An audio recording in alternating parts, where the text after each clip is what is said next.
Assalamualaikum warahmatullahi wabarakatuh. Selamat datang di channel Wisnu Ardianto. Kita maju bersama. Yeah, yo!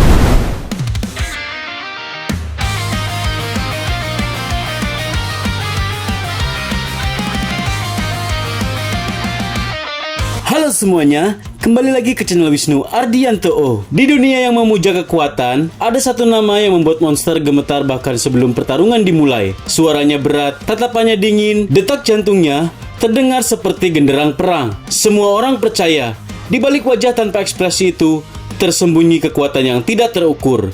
Namanya King.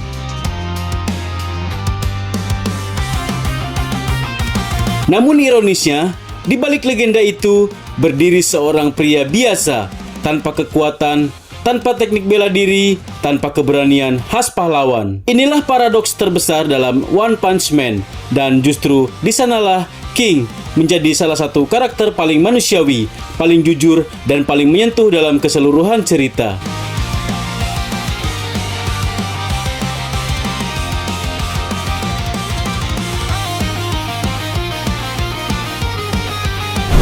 Sejak kemunculan pertamanya, King bukan diperkenalkan sebagai pahlawan yang beraksi. Ia hadir sebagai hasil dari kesalahpahaman yang berulang. Setiap kali bencana besar terjadi, setiap kali monster tingkat naga tumbang, entah bagaimana, King selalu berada di lokasi yang sama. Padahal, yang sebenarnya terjadi sederhana dan konyol. Saitama sudah lebih dulu menghancurkan monster itu, dan King datang terlambat. Namun dunia tidak peduli pada urutan kejadian, yang mereka lihat hanyalah hasil, dan manusia sejak dulu selalu membutuhkan simbol. Maka lahirlah mitos King, pria dengan luka di wajahnya, dianggap sebagai sosok yang bahkan monster paling brutal pun tidak berani menyentuhnya. Detak jantungnya yang keras, yang sebenarnya adalah detak kepanikan, dianggap sebagai tanda ia sedang memanaskan mesin kekuatannya.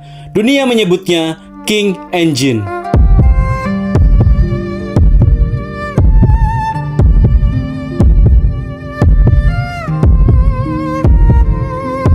Di titik inilah, One, sang kreator, mulai memainkan kritik sosialnya dengan tajam dan tanpa ampun. King adalah bukti bahwa reputasi lebih kuat daripada kenyataan, bahwa citra mampu mengalahkan fakta, bahwa ketakutan kolektif masyarakat bisa menciptakan kekuatan yang sebenarnya tidak pernah ada. King tidak pernah meminta semua ini, ia tidak pernah ingin dipuja. Namun ketika mitos itu terlanjur tumbuh, ia terjebak di dalamnya. Dan di sanalah kita melihat sisi paling tragis dari King. Berbeda dengan pahlawan lain yang takut kalah, King takut ketahuan. Setiap langkahnya diwarnai kecemasan. Setiap kemunculannya di medan perang adalah siksaan batin. Ia berdiri di hadapan monster raksasa, bukan dengan keberanian, melainkan dengan doa agar monster itu kabur duluan. Dan anehnya, doa itu sering terkabul. Monster merasakan tetapan King, merasakan tekanan psikologis dari reputasinya, dan mundur. Bukan karena King kuat, melainkan karena mereka percaya ia kuat.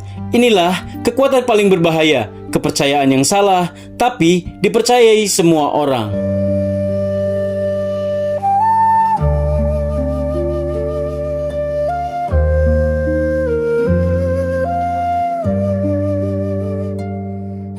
Namun King bukan karakter komedi kosong.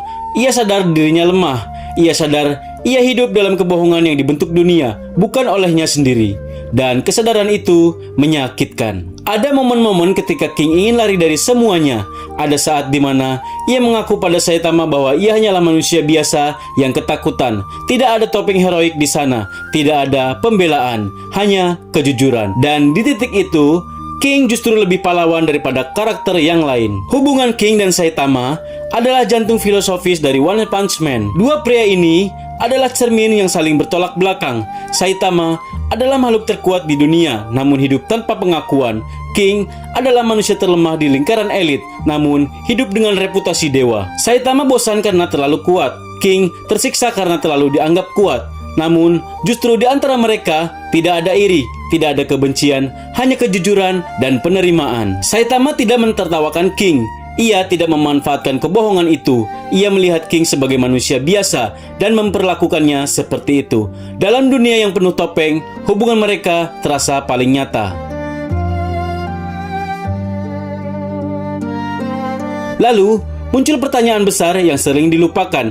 Apakah King benar-benar tidak punya kekuatan? Jika kekuatan hanya diukur dari pukulan dan ledakan, maka jawabannya ya, King lemah. Namun jika kekuatan juga mencakup bertahan di tengah ketakutan, menjalani hidup di bawah tekanan ekstrim, dan tetap berdiri meski tahu dirinya rapuh, maka King adalah salah satu karakter terkuat secara mental. Ia tidak lari dari tanggung jawab reputasinya. Meski itu bukan pilihannya, ia tetap muncul ketika dibutuhkan. Meski tubuhnya gemetar, ia tetap berdiri meski tahu satu langkah salah bisa membunuhnya. Dan itu bukan lelucon. One Sensei seolah berkata kepada kita, tidak semua pahlawan lahir dari kekuatan. Sebagian lahir dari ketakutan yang dihadapi setiap hari. King adalah kritik terhadap dunia yang menilai segalanya dari permukaan. Ia adalah sindiran terhadap budaya branding, terhadap sistem yang lebih percaya mitos daripada kebenaran. Dan mungkin ia adalah cerminan kita semua. Karena di dunia nyata, berapa banyak orang yang terlihat hebat padahal rapuh, dan berapa banyak yang luar biasa tapi tak pernah dianggap. Pada akhirnya, King tetap berjalan di dunia pahlawan dengan caranya sendiri, bukan sebagai legenda yang ia banggakan, melainkan sebagai manusia yang mencoba bertahan. Ia mungkin bukan simbol kekuatan sejati, namun ia adalah simbol kejujuran, kecemasan, dan absurditas dunia modern. Dan justru karena itulah, King bukan karakter lelucon. Ia adalah salah satu karakter terdalam dalam One Punch Man. Jika dunia One Punch Man adalah panggung satir tentang kekuatan, maka King adalah penonton yang tersesat di atas panggung dan dipaksa memainkan peran yang tidak pernah ia latih.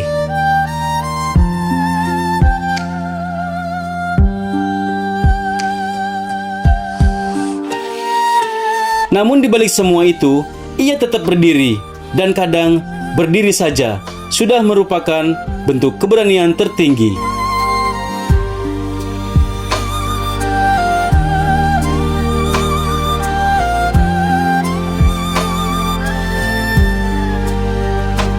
Sekian untuk video hari ini.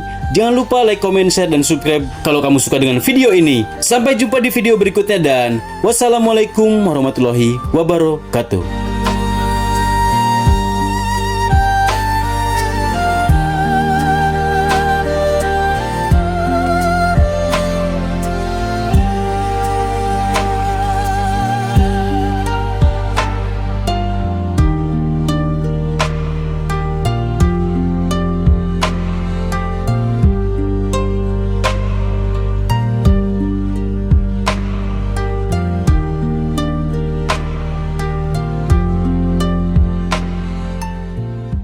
Yeah yo, ayo belajar, ayo jelajah setiap hari, tambah wawasan. Pengetahuan itu seru, tak terbatas waktu. Di channel Wisnu Ardiantu, kita maju bersama. Yeah yo!